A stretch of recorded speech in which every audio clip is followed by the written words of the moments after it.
This is the Virtual Radiology Environment HL7 feature.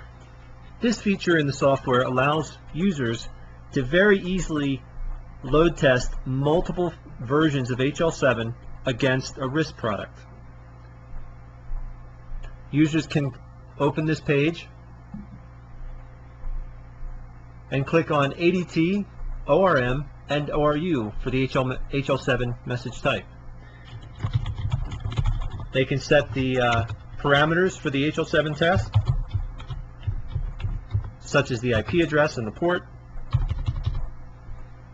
They can check for the server's availability. They can set up the patient name, patient ID, a session number, birth date, any values that are relevant for the HL7 test. Because the test can run for a duration of time, users can add in a rule to add an index to each value for each message that is sent. So the 3 ADTs in this case, the first iteration will send the same patient name for the ADT, the ORM, and the ORU. The next iteration will send one index higher. So it would be, for example, test name 1 for the ADT, the ORM, and the ORU, and then test name 2 for the ADT and the ORM and the ORU on the second send. This can be done thousands of times across multiple threads and multiple servers. And other rules can allow you to have unique values that can be appended based on the thread ID or encrypted values, or you can have a random string generated for the test. So multiple rules create flexibility for a wide range of load test scenarios. Users can configure which of the VRE servers on their network they would like to run against. They could run the test multiple times against different servers or using different VRE servers to saturate their RIS with data. One of the cool features with this is that users can enter in an ADT template.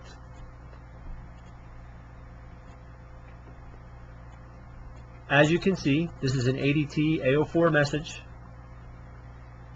All of the values in this template will be used except those configured by the user. In this case, the patient name will be different than the one that's set in this value currently. Other values can be added as well.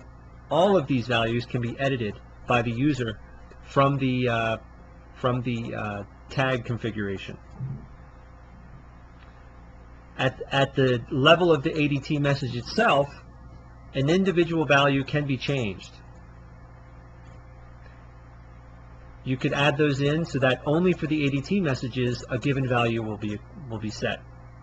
Again, for the ORM message, the users can select a template, perhaps from their implementation of the RIS, and validate that the format of the HL7 works against the target system.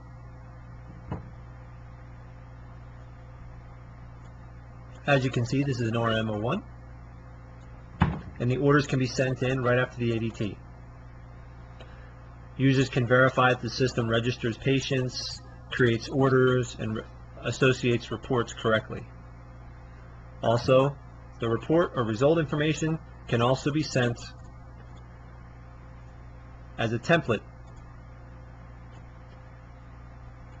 As you can see, this is an ORU.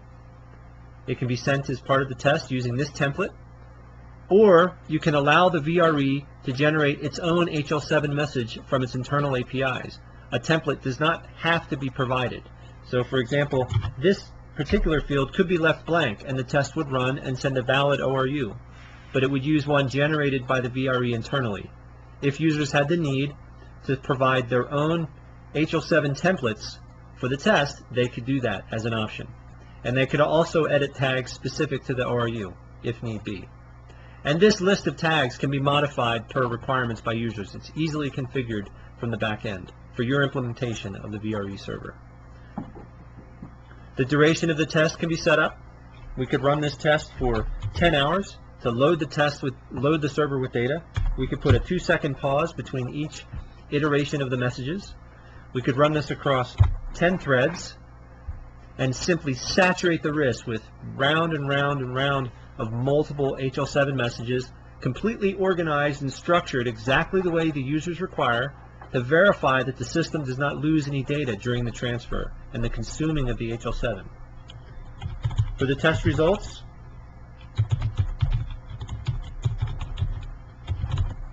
users can set an email and receive an email as soon as the test is completed. Also, this can be configured to send periodic emails while the test is running.